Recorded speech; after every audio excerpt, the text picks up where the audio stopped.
بسم اللہ الرحمن الرحیم۔ پیارے دوستو، السلام علیکم ورحمۃ اللہ وبرکاتہ۔ ہمارے پیارے نبی صلی اللہ علیہ وآلہ وسلم سب سے نرالی شان والے سیدہ حضرت آمنہ رضی اللہ تعالی عنہا کے انتقال کے بعد ام ایمن آپ صلی اللہ علیہ وآلہ وسلم کو لے کر مکہ پہنچی۔ آپ صلی اللہ علیہ وآلہ وسلم کو جناب عبدالمطلب کے حوالے کیا۔ آپ صلی اللہ علیہ وآلہ وسلم کے یتیم ہو جانے کا انہیں بہت صدمہ تھا کہ بیٹے کے وفات پر بھی اتنا نہیں تھا۔ جناب حضرت عبدالمطلب کے لیے کعبے کے سائے میں ایک قالین بچھایا جاتا تھا، وہ اس پر بیٹھتے تھے۔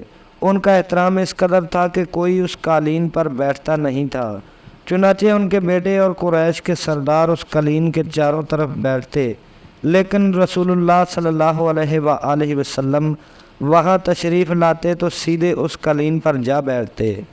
اس وقت آپ صلی اللہ علیہ وآلہ وسلم ایک تندرست لڑکے تھے۔ آپ صلی اللہ علیہ وآلہ وسلم کی عمر مبارک 9 برس کے قریب ہو چکی تھی۔ آپ صلی اللہ علیہ وآلہ وسلم کے چچا جناب عبدالمطلب کے ادب کی وجہ سے آپ کو قالین سے ہٹانا چاہتے تو جناب عبدالمطلب کہتے، میرے بیٹے کو چھوڑ دو، اللہ کی قسم یہ بہت شان والے ہیں۔ پھر وہ آپ صلی اللہ علیہ وآلہ وسلم کو محبت سے اپنے پاس قالین پر بٹھا لیتے۔ آپ صلی اللہ علیہ وآلہ وسلم کی کمر مبارک پر شفقت سے ہاتھ پھیرتے، آپ صلی اللہ علیہ وآلہ وسلم کی باتیں سنتے اور بے حد خوش ہوتے رہتے۔ کبھی وہ دوسروں سے کہتے کہ میرے بیٹے کو یہیں بیٹھنے دو، انہیں خود بھی احساس ہے کہ ان کی بڑی شان ہے، اور میری آرزو ہے یہ اتنا بلند مرتبہ پائیں جو کسی عرب کو اس سے پہلے حاصل نہ ہوا ہو اور نہ بعد میں کسی کو حاصل ہو سکے۔ ایک روز بنو مدلج کے لوگ جناب حضرت عبدالمطلب کے پاس آئے۔ یہ لوگ قیافہ شناس تھے، آدمی کا چہرہ دیکھ کر اس کے مستقبل کے بارے میں اندازے بیان کرتے تھے۔ ان کے پاس اس وقت آپ صلی اللہ علیہ وآلہ وسلم بھی تشریف فرما تھے۔ ان لوگوں نے جناب حضرت عبدالمطلب سے کہا، آپ اس بچے کی حفاظت کریں، اس لیے کہ مقام ابراہیم پر جو حضرت ابراہیم علیہ السلام کے قدم کا نشان ہے، اس بچے کے پاؤں کا نشان بالکل اس نشان سے ملتا ہے۔ اس قدر مشابہت ہم نے کسی اور کے پاؤں کی نہیں دیکھی۔ ہمارا خیال ہے کہ یہ بچہ نرالی شان کا مالک ہوگا، اس لیے آپ اس کی حفاظت کریں۔ مقام ابراہیم خانہ کعبہ میں وہ پتھر ہے جس پر حضرت ابراہیم علیہ السلام کعبۃ اللہ کی تعمیر کرتے وقت کھڑے ہوئے تھے۔ معجزے کے طور پر اس پتھر پر حضرت ابراہیم علیہ السلام کے پیروں کے نشان پڑ گئے تھے۔ لوگ اس پتھر کی زیارت کرتے ہیں، یہی مقام ابراہیم ہے۔ چونکہ آپ صلی اللہ علیہ وآلہ وسلم حضرت ابراہیم علیہ السلام کی نسل پاک سے ہے، اس لیے ان کے پاؤں کی مشابہت آپ صلی اللہ علیہ وآلہ وسلم میں ہونا قدرتی بات ہے۔ ایک روز جناب عبدالمطلب کعبۃ اللہ میں حجر اسود کے پاس بیٹھے ہوئے تھے کہ ایسے میں نجران کے عیسائی آ گئے۔ ان میں سے ایک پادری بھی تھا۔ اس پادری نے جناب عبدالمطلب سے کہا کہ ہماری کتابوں میں ایک ایسے نبی کی علامات ہیں جو حضرت اسماعیل علیہ السلام کی اولاد میں ہونا باقی ہیں۔ یہ شہر ان کی جائے پیدائش ہوگا، اس کی یہ نشانیاں ہوں گی۔ ابھی یہ بات ہو ہی رہی تھی کہ کوئی شخص آپ صلی اللہ علیہ وآلہ وسلم کو لے کر وہاں آ پہنچا۔ پادری کی نظر جو ہی آپ صلی اللہ علیہ وآلہ وسلم پر پڑی، وہ چونک اٹھا۔ آپ صلی اللہ علیہ وآلہ وسلم کی آنکھوں، کمر اور قدم مبارک کو دیکھ کر وہ چلا اٹھا کہ وہ نبی یہی ہیں۔ یہ تمہارے کیا لگتے ہیں؟ جناب عبدالمطلب بولے، یہ میرے بیٹے ہیں۔ اس پر وہ پادری بولا، اور تب یہ نہیں ہیں، اس لیے کہ ہماری کتابوں میں لکھا ہے کہ ان کے والد کا انتقال ان کی پیدائش سے پہلے ہوگا۔ یہ سن کر جناب عبدالمطلب بولے، دراصل یہ میرے پوتے ہیں، ان کے باپ کا انتقال اس وقت ہو گیا تھا جب یہ پیدا بھی نہیں ہوئے تھے۔ اس پر پادری بولا، ہاں یہ بات ہوئی نا، آپ اس کی پوری طرح حفاظت کریں۔ جناب حضرت عبدالمطلب کی آپ صلی اللہ علیہ وآلہ وسلم سے محبت کا یہ عالم تھا کہ کھانا کھانے بیٹھتے تو کہتے کہ میرے بیٹے کو لے آؤ۔ آپ صلی اللہ علیہ وآلہ وسلم تشریف لاتے تو جناب عبد المطلب آپ صلی اللہ علیہ وآلہ وسلم کو اپنے پاس بٹھاتے اور آپ کو اپنے ساتھ کھانا کھلاتے۔ بہت زیادہ عمر والے صحابی حیدر بن معاویہ رضی اللہ تعالی عنہ کہتے ہیں، میں ایک مرتبہ اسلام سے پہلے زمانہ جہالت میں حج کے لیے مکہ معظمہ گیا۔ وہاں بیت اللہ کا طواف کر رہا تھا۔ میں نے ایک ایسے شخص کو دیکھا جو بہت بوڑھا ہو چکا تھا اور اس کا قد بھی بہت لمبا تھا۔ وہ بیت اللہ کا طواف کر رہا تھا اور کہہ رہا تھا، اے میرے پروردگار، میری سواری کو محمد صلی اللہ علیہ وآلہ وسلم کی طرف پھیر دے اور انہیں میرا دست بازو بنا دے۔ میں نے اس بوڑھے کے جب یہ شعر سنے تو لوگوں سے پوچھا، یہ کون ہے؟ لوگوں نے بتایا، یہ جناب عبد المطلب بن ہاشم ہے۔ انہوں نے اپنے پوتے کو اپنے اونٹ کی تلاش میں بھیجا ہے۔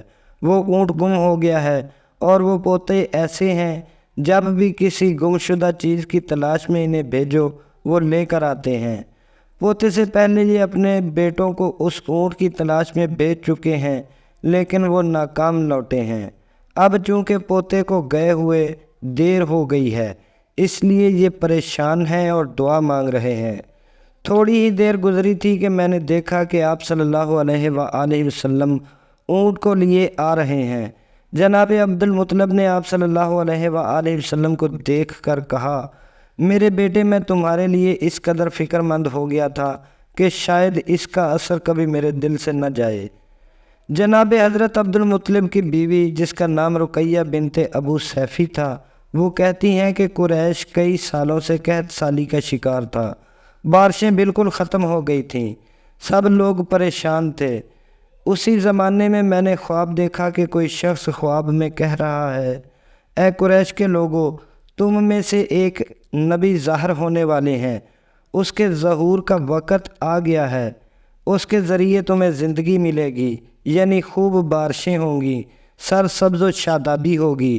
تم اپنے لوگوں میں سے ایک ایسا شخص تلاش کرو جس کا قد لمبا ہو، گورے رنگ کا ہو، اس کی پلکیں گھنی ہوں، بھویں اور ابرو ملے ہوئے ہوں۔ وہ شخص اپنی تمام اولاد کے ساتھ اور تم میں سے ہر خاندان کا ایک آدمی نکلے، سب پاک و صاف ہوں اور خوشبو لگائیں۔ وہ حجر اسود کو بوسہ دیں، پھر سب جبل ابو قیس پر چڑھ جائیں۔ پھر وہ شخص جس کا حلیہ بتایا گیا ہے آگے بڑھے اور بارش کی دعا مانگے، اور تم سب آمین کہو تو بارش ہو جائے گی۔ صبح ہوئی تو رقیہ نے اپنا خواب قریش سے بیان کیا تو سب کی سب نشانیاں انہیں جناب عبد المطلب میں مل گئیں۔ چنانچہ سب ان کے پاس جمع ہوئے اور ہر خاندان سے ایک ایک آدمی آیا۔ ان سب نے شرائط پوری کیں۔ اس کے بعد سب ابو قیس پہاڑی پر چڑھ گئے۔ ان میں نبی کریم صلی اللہ علیہ وآلہ وسلم بھی تھے۔ آپ صلی اللہ علیہ وآلہ وسلم اس وقت نو عمر تھے۔ پھر جناب عبد المطلب آگے بڑھے اور انہوں نے یوں دعا کی، اے اللہ، یہ سب تیرے غلام ہیں، تیرے غلاموں کی اولاد ہیں، یہ تیری باندیاں ہیں اور تیری باندیوں کی اولاد ہیں۔ ہم پر جو برا وقت آن پڑا ہے تو دیکھ رہا ہے، ہم مسلسل قحط سالی کا شکار ہیں۔ اب اونٹ، گھوڑے، گائے، خچر سب ختم ہو چکے ہیں اور جانوروں پر بن آئی ہے، اس لیے ہماری قحط سالی ختم فرما دے اور ہمیں زندگی سرسبز و شادابی عطا فرما دے۔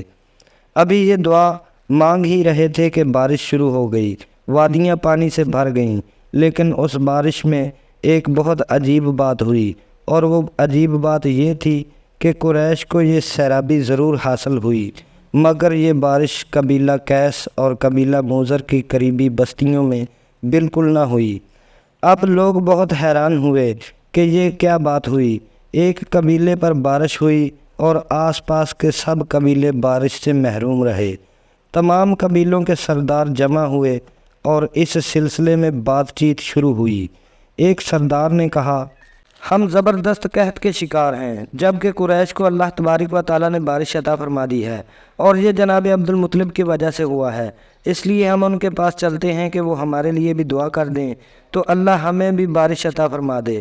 یہ مشورہ سب کو پسند آیا، چنانچہ یہ لوگ مکہ معظمہ میں آئے اور جناب عبد المطلب سے ملے، انہیں سلام کیا، پھر ان سے کہا، اے عبد المطلب، ہم کئی سالوں سے خشک سالی کے شکار ہیں، ہمیں آپ کی برکت کے بارے میں معلوم ہوا ہے، اس لیے مہربانی فرما کر آپ ہمارے لیے بھی دعا کر دیں، اس لیے کہ اللہ نے آپ کی دعا سے قریش کو بارش عطا کی ہے۔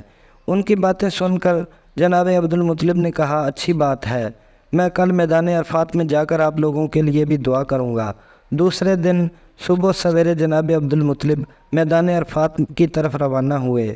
ان کے ساتھ دوسرے لوگوں کے علاوہ آپ کے پوتے اور اللہ کے رسول صلی اللہ علیہ وآلہ وسلم بھی تھے۔ عرفات کے میدان میں جناب عبد المطلب کے لیے ایک کرسی بچھائی گئی، وہ اس پر بیٹھ گئے۔ حضور صلی اللہ علیہ وآلہ وسلم کو انہوں نے گود میں بٹھا لیا، پھر انہوں نے ہاتھ اٹھا کر یوں دعا کی، اے اللہ، چمکنے والی بجلی کے پروردگار اور کڑکنے والی گرج کے مالک، پالنے والوں کے پالنے والے اور مشکلات کو آسان کرنے والے، یہ قبیلہ قیس اور قبیلہ مضر کے لوگ ہیں، بہت پریشان ہیں، ان کی کمریں جھک گئی ہیں، یہ تجھ سے اپنی لاچاری اور بے کسی کی فریاد کرتے ہیں اور جان و مال کی بربادی کی شکایت کرتے ہیں، بس اے اللہ ان کے خوب برسنے والے بادل بھیج دے اور آسمان سے ان کے لیے رحمت عطا فرما، تاکہ ان کی زمینیں سرسبز و شاداب ہو جائیں اور ان کی تکالیف دور ہو جائیں۔ جناب حضرت عبد المطلب ابھی دعا کر ہی رہے تھے کہ ایک سیاہ بادل اٹھا اور آپ کی طرف آیا۔ اس کے بعد اس کا رخ قبیلہ قیس اور بنو مضر کی بستیوں کی طرف ہو گیا۔ یہ دیکھ کر جناب حضرت عبد المطلب نے کہا کہ اے گروہ قیس اور مضر، جاؤ تمہیں سیرابی حاصل ہو گئی۔ چنانچہ وہ لوگ جب اپنی بستیوں میں پہنچے تو وہاں بارش شروع ہو چکی تھی۔ آپ صلی اللہ علیہ وآلہ وسلم 7 سال کے تھے کہ آپ کی آنکھیں دکھنے کو آ گئیں۔ مکہ میں علاج کرایا گیا لیکن افاقہ نہ ہوا، تو جناب حضرت عبد المطلب سے کسی نے کہا کہ آکاز کے بازار میں ایک راہب رہتا ہے، وہ آنکھوں کی تکالیف کا علاج کرتا ہے۔ چنانچہ جناب حضرت عبد المطلب آپ کو اس کے پاس لے گئے۔ اس کی عبادت گاہ کا دروازہ بند تھا۔ انہوں نے اسے آواز دی، راہب نے کوئی جواب نہ دیا۔ اچانک عبادت گاہ میں شدید زلزلہ آیا۔ راہب ڈر گیا کہ کہیں عبادت خانہ اس کے اوپر گر نہ پڑے، اس لیے ایک دم سے باہر نکلا۔ اب اس نے آپ صلی اللہ علیہ وآلہ وسلم کو دیکھا تو چونک اٹھا۔ اس نے کہا، اے عبد المطلب، یہ لڑکا اس امت کا نبی ہے، اگر میں باہر نہ نکلتا تو یہ عبادت گاہ ضرور مجھ پر گر پڑتی۔ اس لڑکے کو فوراً واپس لے جاؤ اور اس کی حفاظت کرو، کہیں یہودیوں یا عیسائیوں میں سے اسے کوئی قتل نہ کر دے۔ پھر اس نے کہا، اور رہی بات ان کی آنکھوں کی، تو آنکھوں کی دوا تو خود ان کے پاس موجود ہے۔ جناب عبد المطلب یہ سن کر حیران ہوئے اور بولے، ان کے اپنے پاس ہے، میں سمجھا نہیں۔ راہب نے کہا کہ ان کا لعاب دہن ان کی آنکھوں میں لگائیں۔ آپ نے ایسا ہی کیا اور آنکھیں فوراً ٹھیک ہو گئیں۔